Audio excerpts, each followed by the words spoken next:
and thank you for tuning in to Music, Men, and My Mental. I am your host, C. Devone, where we discuss all things in your career, relationships, and overall health. So it's season 2. I can't believe we made it. Nigga, we made it. Just kidding.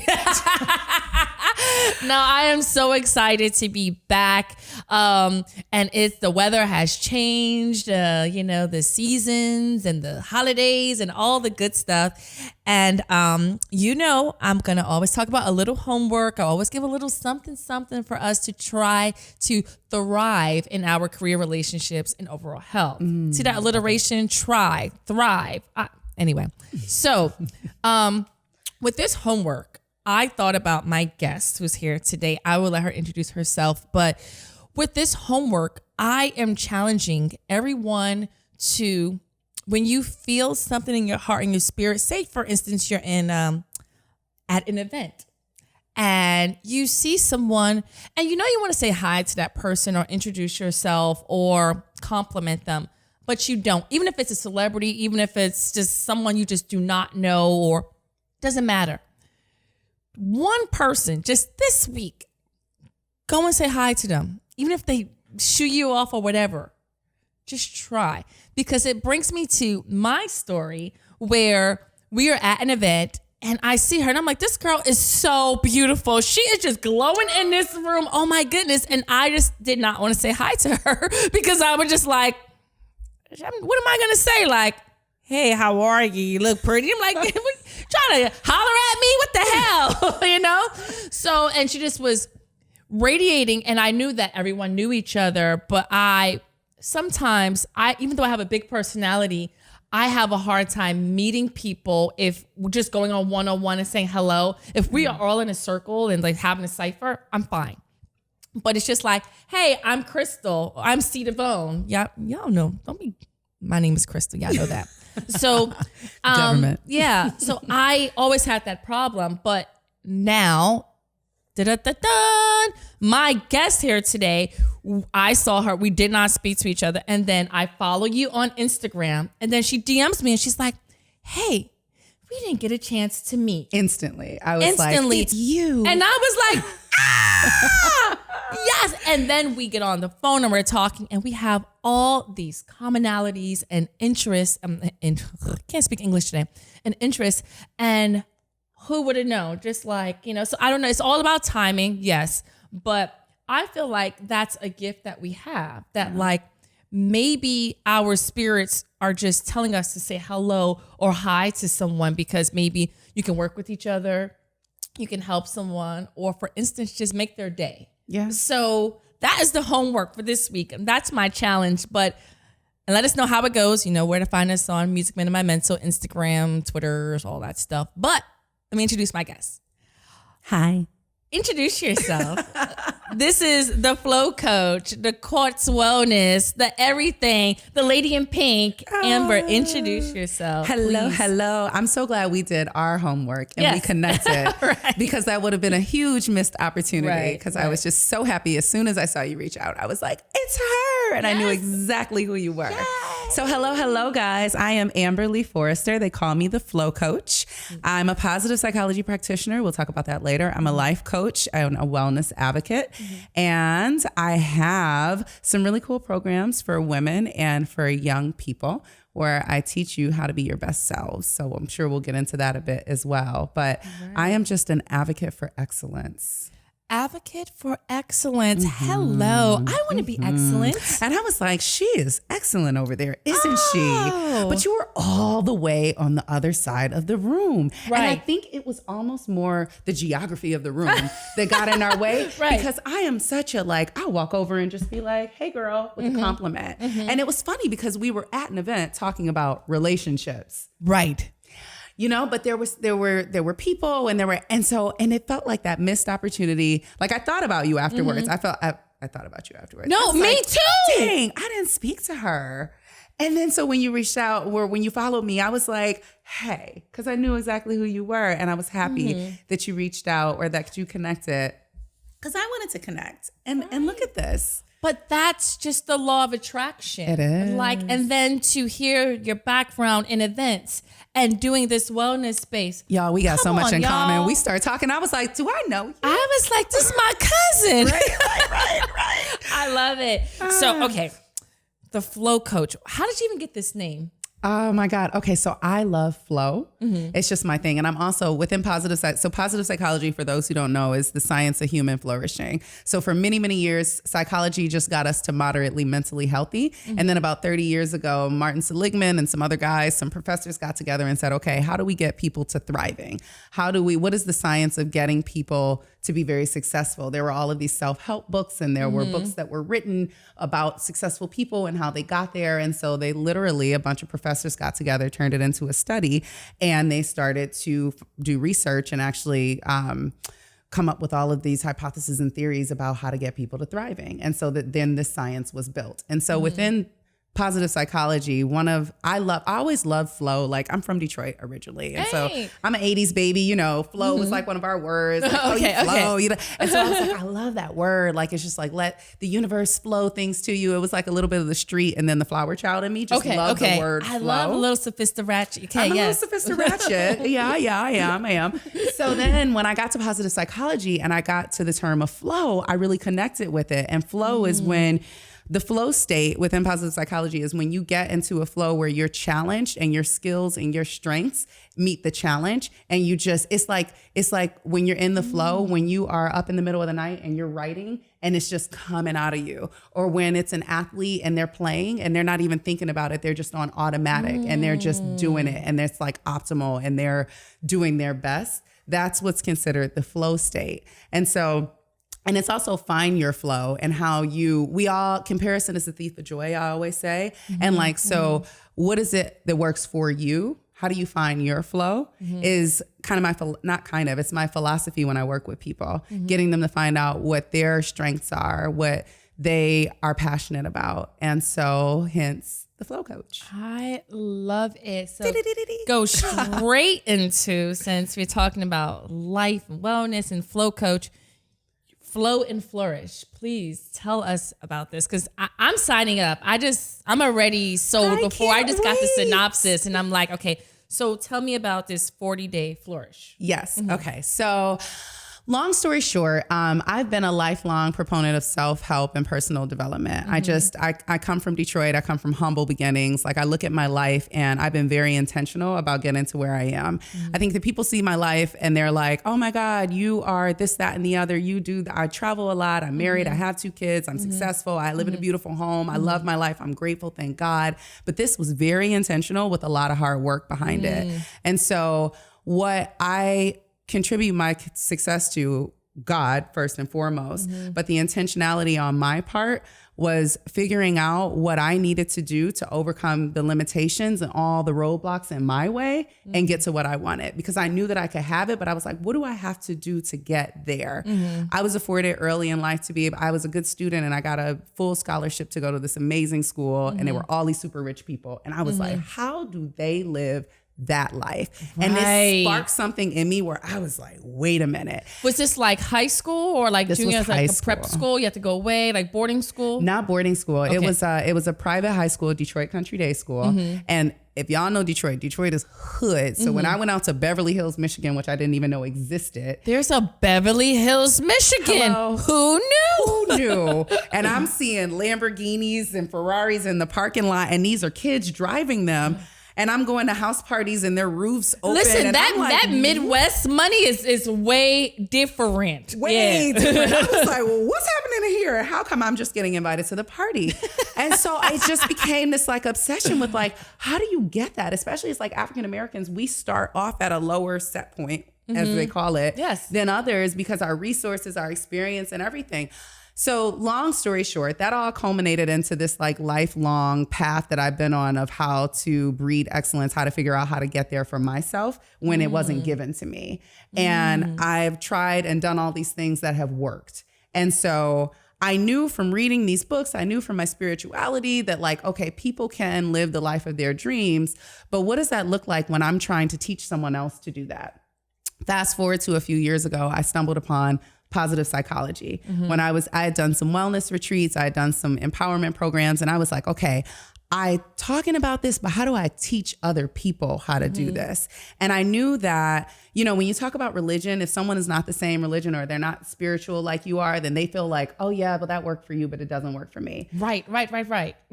So when I found positive psychology and it was like the science of it, and they're all this research and studies of millions of people, then I'm sitting and I'm going, okay, wait a minute. This is genius. This is good. So I went to school, got this certification, blah, blah, blah. I'm in this class. It's thousands and thousands and thousands of dollars. Nobody else even there wasn't even a light-skinned person in the classroom. I was like the chocolate drop.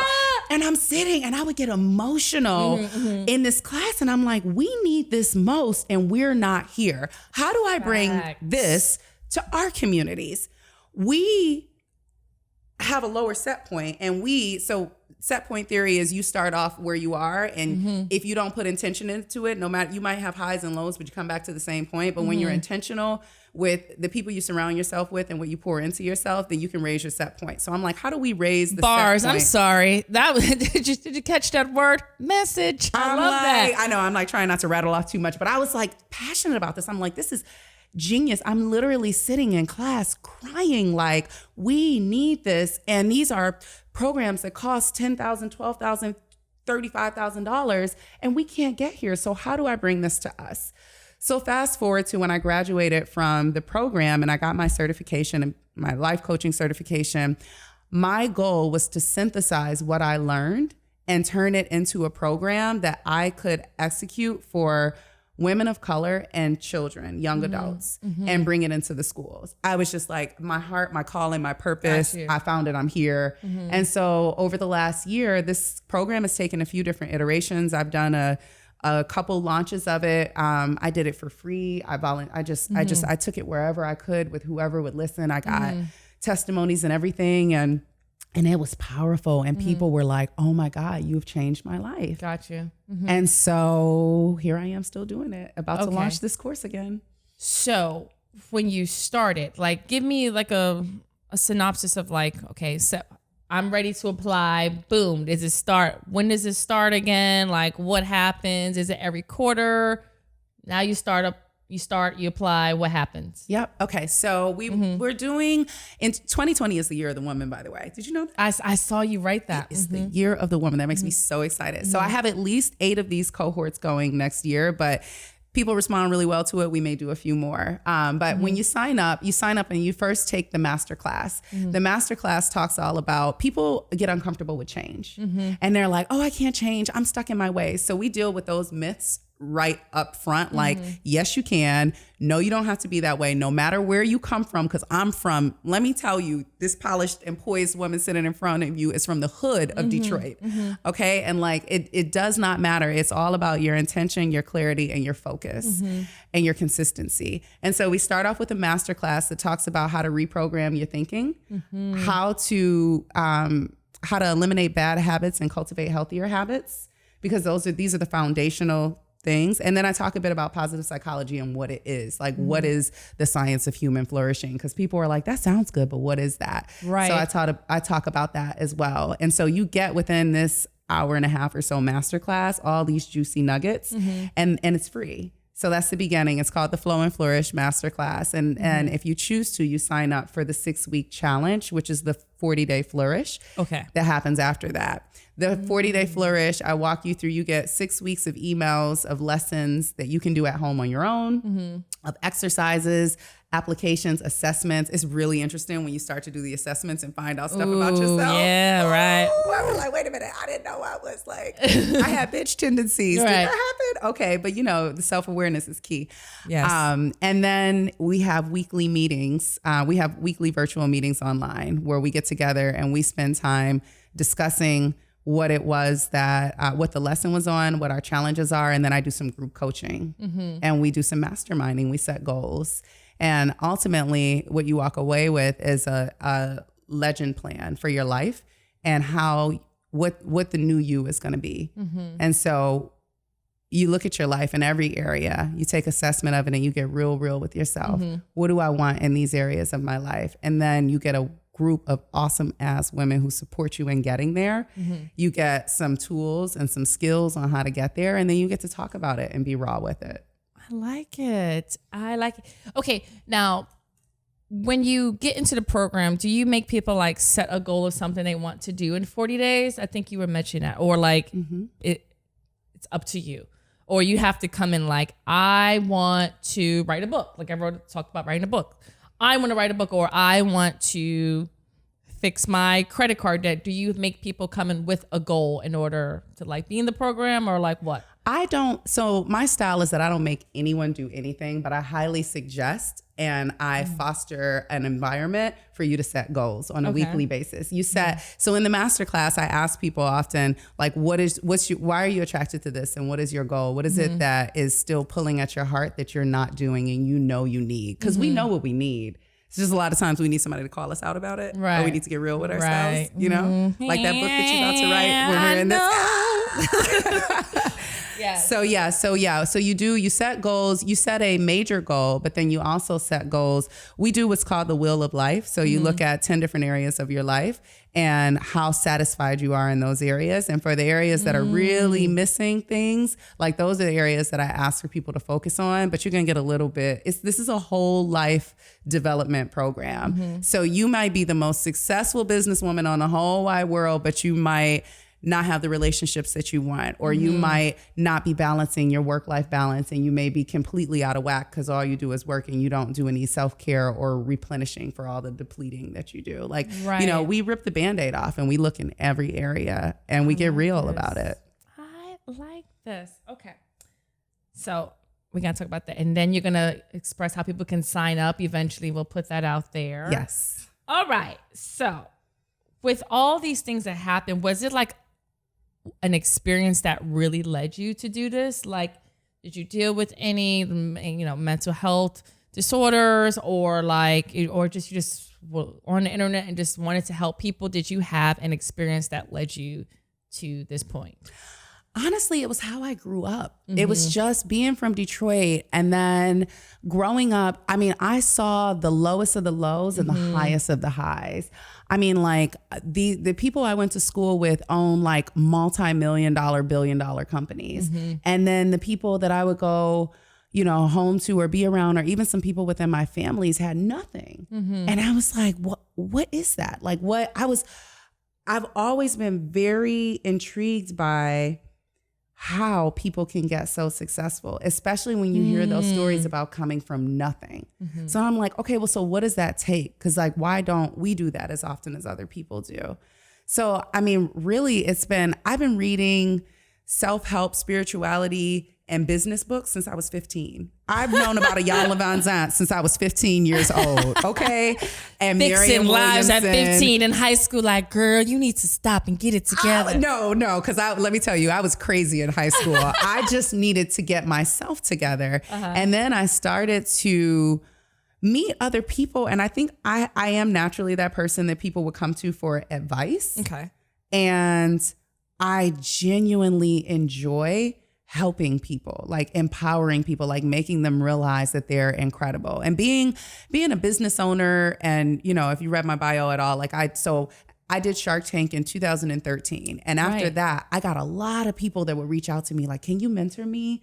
What was the business that you had on Shark Tank? And so it was called Cane and Couture and Bubba Dog, but Cane and Couture was the main line. And it's actually designer dog apparel and accessories. I was in over 125 stores, major retailers all over the world. This was a very good business for me for 10 years almost. Wow. Yeah. And so, you know, just connecting with women and people, not just women, but I especially connect with women who are like, I love what you did. How do I do that? And then I would start to talk to them and realize that it's so mental.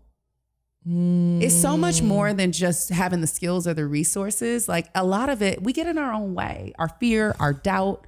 Who you telling? You know, like real talk. And so I'm like, okay, that's where the empowerment part came in, because it's really, you have the power.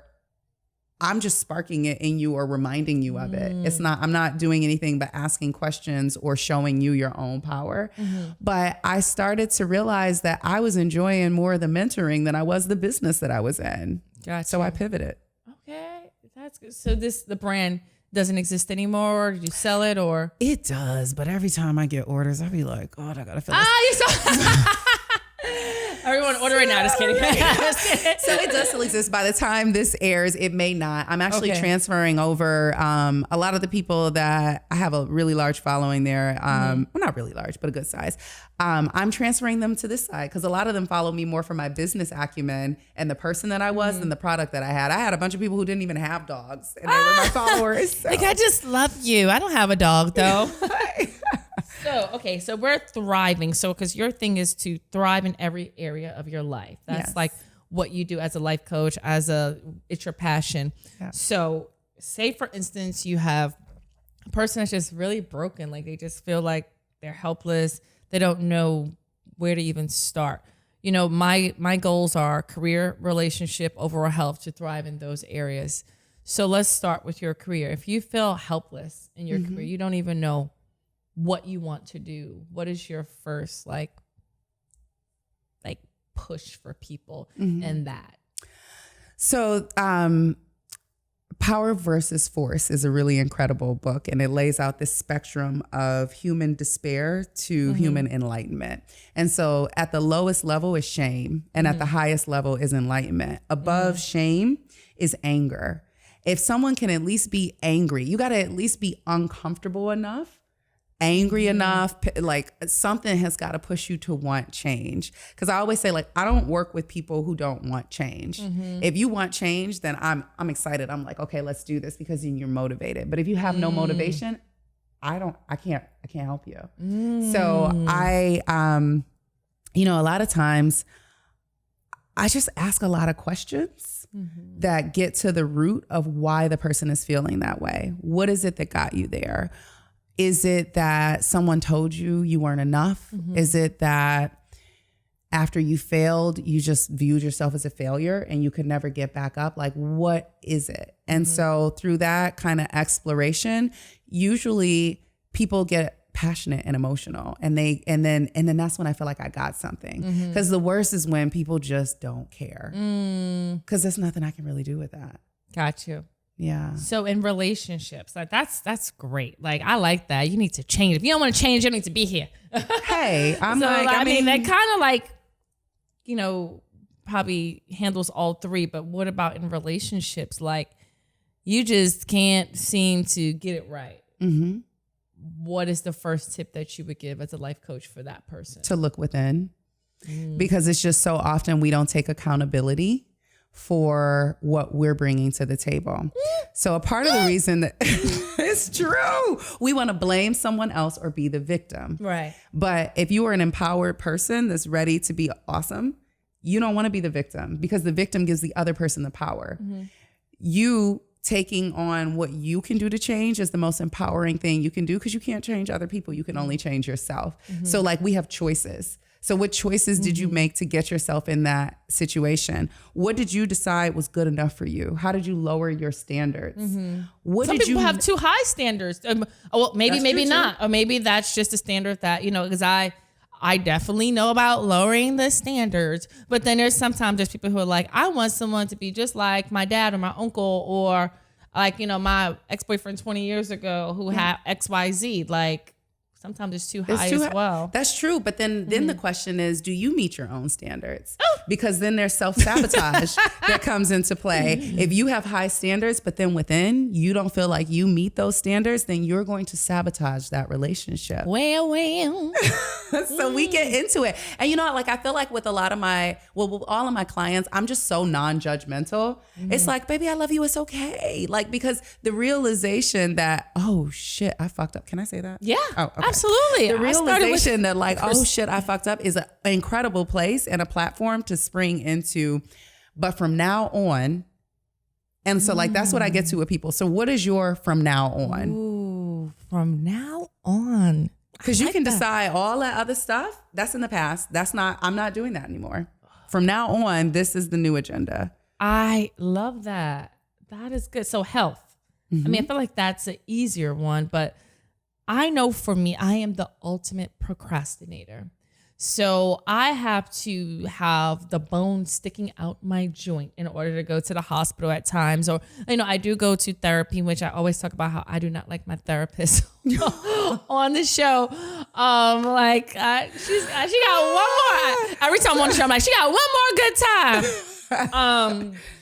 But like, as far as can we pause and applaud that you see a therapist though? Because ladies, I have to, because like I'll be crying sometime and I'm like, oh my goodness, because I know I've dealt with depression. And the reason why this show exists is because like I thought I had it all together, but in the house I was crying. On the outside it looked like I was thriving, and I wanted to help people balance their career, their relationships, and their overall health. That's so like brave. I did go to therapy, and then now I have a new therapist, and she's actually a lot better than the first therapist, but lacks humility and humanity, So like what you were saying about like, I just love everybody. And I'm like she just does not have that. She's stoic. I don't think she doesn't laugh at me. I think I am so freaking funny in there. I'm like, funny. I come with all the stories. She's the right therapist for you, girl. Let me tell you about this nigga. I come with all this. I'm like, and let me tell you what happened at this thing. And I saw the guy from my dreams. Like, I come with all the, like, I am the person that stuff happens to me. And I don't make it up. Because I actually always call my sister when things like crazy happen to me, because I need someone to have proof. Like, I literally had something happen, which I'll talk about another day. And like, I had to call my sister 1:30 in the morning to be like, this is happening. And she was like, she's like documenting it for you. Like, right. No, she's like, call me when you get home, because this story sounds so fucking crazy. So we're at a dinner and I'm telling the story and everyone's like, this ain't real. And my sister's like, yes, real. Like, she's mad because I'm like, I'm talking over everybody, but she's like, this shit ain't real. Oh like, they're like, yeah, it's real. I love that. So with health, like, I had to go to therapy based off like, it was a dire need. Like, I just felt so sad. I wanted to know what it was about. They didn't give me any meds or anything, but I do feel like, I'm balancing it out as much as I can. Yes. But yeah, what do we tell people? Like, because you just have to stay on top of your health. But it's so, how many times do we go to the doctor and then we find out we have cancer because like, and the stages of it, we don't normally catch it, We're wait till something is so bad. Like, what as a life coach can you tell someone? It's like the easiest thing, but what is your advice for that? So this is the wellness advocate part of what I do. And so illness to wellness is a spectrum. And you don't go from really healthy to completely diseased and awful like that. There's a spectrum. And so a part of mindful living is recognizing the signs, paying attention, like slowing down enough to one, replenish, because self-care is healthcare and we live depleting lifestyles. So if you are depleting yourself, depleting activities are not sleeping, drinking and hanging out too much, going to work and not balancing. Like, when people say they can't find balance or that they don't believe in balance, I'm like, that's not going to work out too well for you overall, because we as human beings, nature is in balance. So we can't think that we live beyond the laws of nature. Right. Like we live along the same laws as everything else on this planet. So I always say, like I said, self-care is healthcare, and then the spectrum. So starting to be mindful enough to recognize when these things are, oh, my joint's sticking out of my bone. Right. Like before that, it was feeling a little bad. Or before that, maybe it was a little sore, or maybe it was a little swollen. But recognizing how you're feeling, like day to day, mentally, physically, we have to do check-ins with ourselves. I have, if you sign up for the Flow and Flourish Masterclass, I have a weekend reset journal. And the weekend reset journal came because I got a lot of people who are like, I work all the time. I can't come to any of your retreats or anything, but like on the weekend, I just need to get my life together. So it's like, if you would take the time just to sit your ass still for 2 days on Saturday and Sunday before you got to go back to work, then we can do some work just within those 2 days. But a lot of times people don't want to commit to it. They'll talk about it, or they know that they need it, and then they get a distraction. The universe tempts them is what I really liken it to. It's like, oh girl, but do you want to go? Oh, that's me. I love a good distraction. That's my happy place. Girl, let's have a glass of rosé. Did you say rosé? I have a mix to do invoices. So yes, it's so mindful human. living. We do it. Ooh, I'm gonna box. I'm like using my thing. That's which is why it takes intention. Like we really have to make the time for it, or we won't. Okay. And then all of a sudden, like disease is dis-ease. Like I do a lot of studying of psychosomatic principles and like how our mind body connection is. If you don't know about Louise Hay, go out and read her book. It is the most amazing thing. But it will teach you how for every disease that exists, there is a mental equivalent to it that got you there. And then it gives you like affirmations of what to think or what to say or meditate on if you're in a certain place. That's a whole other conversation. I love that. I mean, because why the show exists, I said music, men, and my mental, because I said mental is overall health. It is. Because if this is not right. Yeah, and the body follows. I like the affirmations for different things. I need a lot of affirmations. Listen. All right, let's play a game. Okay. So now we have to, because where does the life coach go for help? You know, like. Oh, I go to a coach. I go to therapy. Good. Yeah. Well, I mean, she's not a therapist. She's a counselor. But yeah, if you know a coach that don't have a coach, you should side eye them. Yeah. Cause like, yeah. I like that. Okay. So I'm playing a game. Okay. So would you rather discover yourself or discover a cure for a disease? Ooh. I don't play fair. I'm sorry. The humanitarian in me. No. See, oxygen mask. If I had not yet discovered myself, maybe I want to discover no, I'm still going to go with the cure for the disease. Okay, I could just help so many people. That's true. Hard one. No, I'm sorry. I don't play fair. Okay. Would you rather be, when you need that time in solitude, would you rather be alone on top of a mountain or alone on a deserted beach? I love both. Why are you doing this to me? I'm sorry. I'm gonna need therapy after this. Like, so I just came back from Bali where I got to be on a beach and on a mountain, and it was the most amazing thing in the whole wide world. Okay, but if I had to choose, I would likely choose the beach because it would be warmer and sunnier, and I love water. That's so true. boom, the beach. Okay, when it's time to vent, do you write a journal or you record a video? I write a journal. I'm big on processing my thoughts before I share them with other people. I think that I've been burned in the past where I've said something and then I thought about it later and I was like, I ain't really mean that. But now you've already said it to people. So it's like they can hold that as your truth, but you said, so I journal. Because I'm like, I'm going to get my thoughts all the way together before I go out sharing them. Or I call my best friend who I know won't judge me. Right. Because I can say something and then be like, girl, I was tripping. I ain't mean that. And she knows my crazy. I've been talking. We all have crazy. Let me tell you also, just because I'm a life coach does not mean I'm not a human. I'm still a human being. Right. Still, I know the skills, the tools and all of that, but I still have emotions. So we all go through it. This leads to yoga or boxing? Ooh, yoga. But I like to watch. I would watch boxing and do yoga.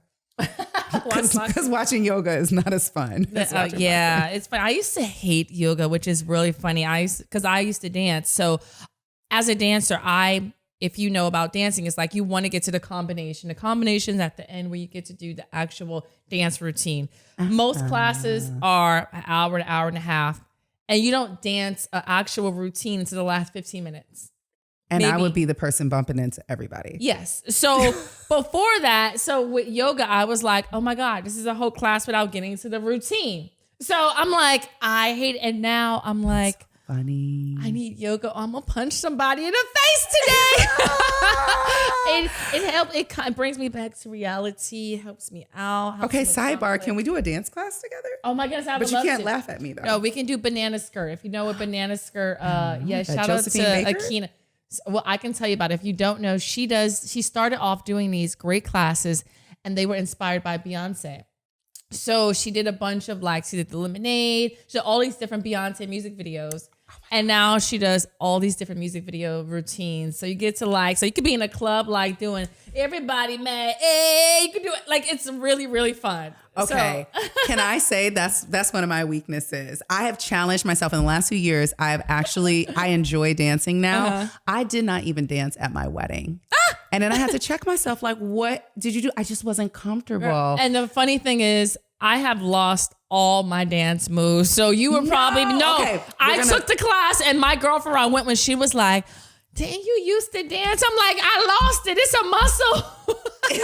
It is so many things are a muscle. Yeah. Okay, we can work that muscle together. I have a funny story about why I don't dance. I'll tell you that later. Okay. Yeah. Okay. Because she's hungry. So we have to make sure we get her to eat. So we can hear the story. I'm sorry. Okay. My mom traumatized me at a young age. That's what happened. No. It's always Can I the just say it? mom. 'Cause now we're on here. Now Like, we're okay, on I'll make it really 'Cause quick. My sister had the same story where she doesn't sing because my mom said like, oh, you're not that great a singer. And then she didn't audition for LaGuardia. I went to LaGuardia. Shout out to LAG. Oh, I could so I see you went at to, LaGuardia. I was in LaGuardia. I went to school with Nicki Minaj. It was fun. But my sister has this trauma behind never auditioning for LaGuardia because my mom told her like, I've heard better. And now she just, Parents, don't traumatize your kids. Listen, right. Mm-hmm. So my mom snatched me off a dance floor and told me it looked like I was having dry sex when I was grinding up on this guy. And I was like, does it? How old were you? 15. Okay, 15. Okay. I was like, if you were 5 and she was like, you look like you're having dry sex, I would be like, I was 15. What? She Okay. traumatized me. So then I was like, oh my God. 15, you probably weren't looking like you were having, wanting to have dry sex. I wasn't having any sex at 15. I was about to. I'd say wanting to. But so I was traumatized. So we're going to get over that together because here's a point real quick. Where you're uncomfortable, you got to challenge yourself. Right. Get over it. We got to get over ourselves. I have to think about it. I'm uncomfortable with situations, but not with things. I've always been pretty fearless. Mm-hmm. I need to be a little bit more, have a little bit more fear in some things, but no, you don't have I love, used to not be fear. so crazy. Like someone asked me, I had an interview yesterday, for some show and someone's like, tell me about your childhood. And I'm like, I was so fearless. I would literally be like, I'm going to make this plant tomorrow. And then I just would go out and do it. I'm going to go to Howard. I'm going to go to LaGuardia. When I tell you I had no research, no resources, no nothing. I just would say I was going to do something and do it. Now I'm like, going to the store. Oh, Lord, that look like a lot of work. I can't do it. No, but that's why we have to embrace our childlike selves because that's the beauty in it when we live from love and not fear. Mm-hmm. Like you were living from love. You were like, you loved something about what you were doing so much that you didn't even think about the fear. See, you didn't get in your own way. The program I needed. I cannot wait. Okay, she's going to be there. I can't wait for her to join us. Speaking about the flourishing, we're talking about food. I might just go straight to the holidays because as we are in season 2, it's November. The holidays are around the corner. Like I want to give people the tools to flourish during the holidays because it can be really hard. So my first thing is family, because with family, you can have just conflict with some peers or individual, or maybe you lost someone and it's just hard. What tips do you give to people during the holidays when it comes to family? Mm-hmm. One, protecting your space, because just because people are your family doesn't mean that they need to have access to making you feel any type of way. Mm-hmm. So that's definitely one of them. You can be around someone and minimize yourself around them or come up with a plan for what you'll do when they do that thing. You know how family members have that thing? Mm-hmm. And if you come up with a plan She ahead asked of time, me one more time about these babies. right?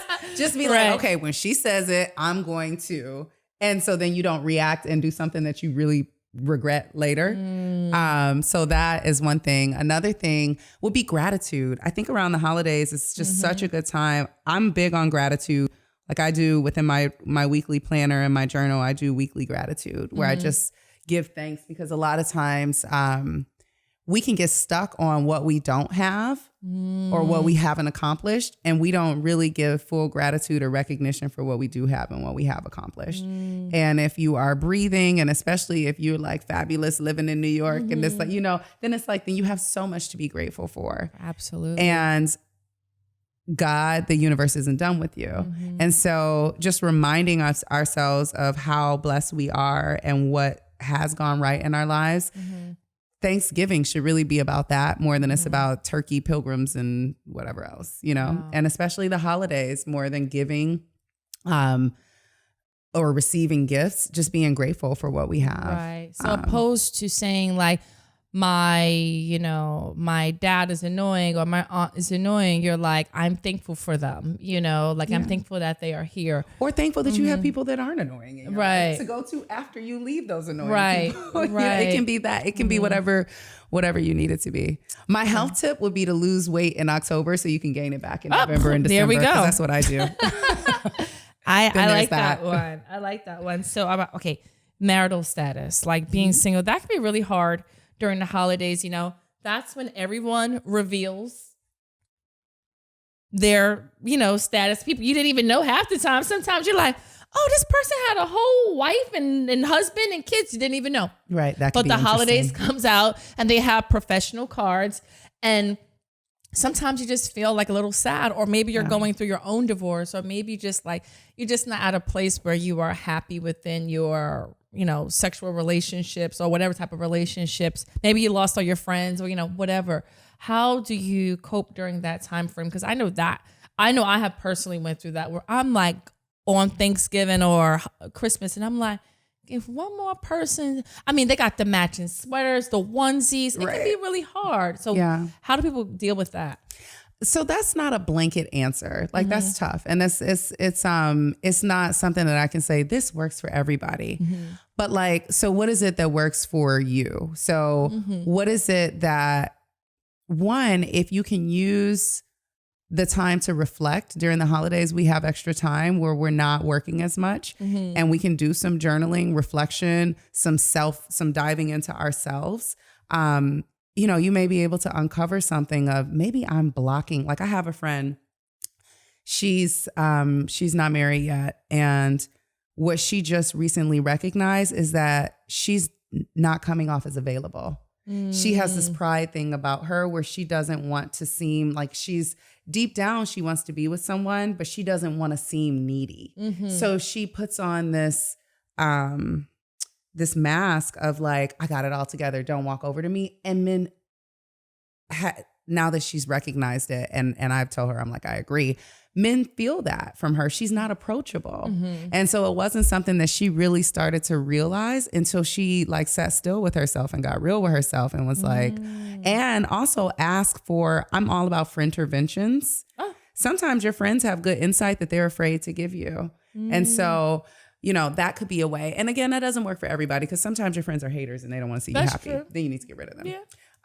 But and then just enjoying the company that is around you and working. I think when we work so much on ourselves, that we're being prepared. Nobody has all of what they need right now. I look at some of my single friends and they are further along in their careers than I am. And I'm like, well, if I didn't have a husband and 2 kids, then I could be further in my career. I could focus on that and get down about it and let it distract or get me down into despair.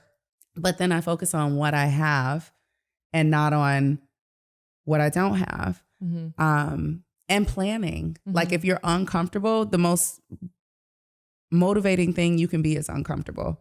Because then you're planning to do something different. But if you want something different, you got to do something different. So what if what you've been doing is not working, my advice would be to figure out what you can do differently and try that. I love that. The biggest one, finances, money and finances during the holidays. That's hard. I can't get so-and-so a gift. I can't get anyone a gift. I can't afford to pay attention. What can you do with that one? So what the question is if you can't afford to as a coach, what, when the holidays come around and you just cannot afford to give people gifts, or you're just in your own financial crisis, it just really does take a toll on you because, you can't buy anyone gifts and you walk into the family's house and there's kids and there's little, nieces and nephews or your own children, and you can't afford to give them what they want for Christmas. Yeah. How do you deal with that? Okay. So I got a couple things for that. One, envision next year. So what we talked about earlier was, so until now and then now what? So up until now, you weren't able to have the finances to give people the gifts that you wanted. Okay, fine. So that happened. So now what? So now what goal can you set so that by this time next year, you're not in the same situation? Because if you're in the same situation this time next year, then you weren't intentional about changing your situation. So either it wasn't uncomfortable enough or you were lazy or whatever it was, but you didn't make the changes that you could have, because we have choices through the year. You can save money. You can get things when they're super, super cheap earlier in the year, or you can just be thoughtful and make different things and just say, hey, like, I think so I did this currency conversation last week, and we talked about how, especially as people of color, we get ashamed to say no, or I choose not to. And like, you could spend your last $300 buying people stuff that they don't really want or aren't going to use or don't appreciate. Or you could choose to do something else and spend that $300 on your business, your class, yourself, your therapy, whatever it is. And it could be so much more useful for you. So, I think what it comes down to is just envisioning yourself beyond, whenever you're in an uncomfortable situation, holiday or not, envisioning yourself beyond that and coming up with your plan of moving forward. And then having compassion for yourself of it's okay. Right. I remember times where I couldn't get things for people or spend the amount of money that I wanted to. And then I remember times where I just chose not to. And I was pretty unapologetic about it. Like, yeah, so this year I'm choosing not to spend all that money and I'm choosing to spend it this way. I love you. And here's this. What's somebody going to do? You didn't give me a good gift this year. I'm not your friend. I'm not your family anymore. Right. That's true. I like that. And now what? I love it. That's great.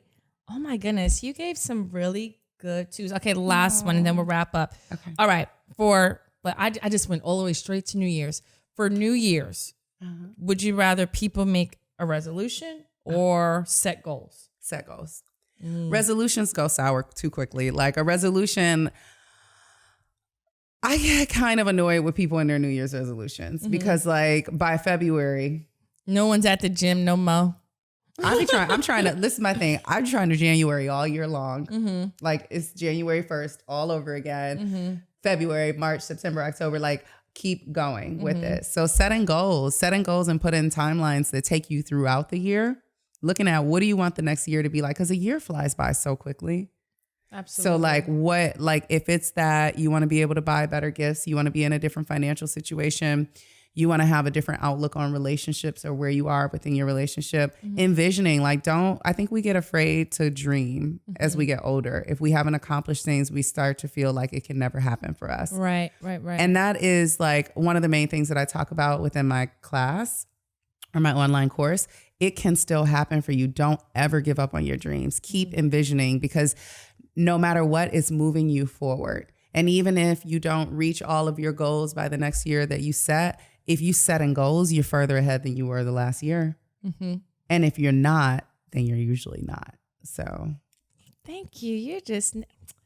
I'm so excited. What a high can do. Thank you so much for being on the show. So tell us where we can find you, how we can sign up for this course that I'm about to sign up for. Tell us more. So I'm so excited that you're joining us. I really, really am. And I'm mentally preparing my mind for it. So yes. I had to say, because what the magic in it, like I'm facilitating it, but I'm in it and learning just like everyone else. I learn as I teach, but the magic is really in the people who join us, because the relationships that you form with these women who are, when everybody's on a path, here's where haters come from. When they don't feel that they can get what they want, then they start hating on other people. But when everybody is coming into a place and saying, we're all gonna move forward, we all are like-minded and that we're trying to move forward, they're more supportive of each other. So these groups bring together this just like amazing group of women who want the best for each other. And they end up being friends after, and they end up we have WhatsApp chats that keep going after the class. So like that's the beauty in it. So I'm super happy that you're joining and bringing your good energy, because you have amazing energy.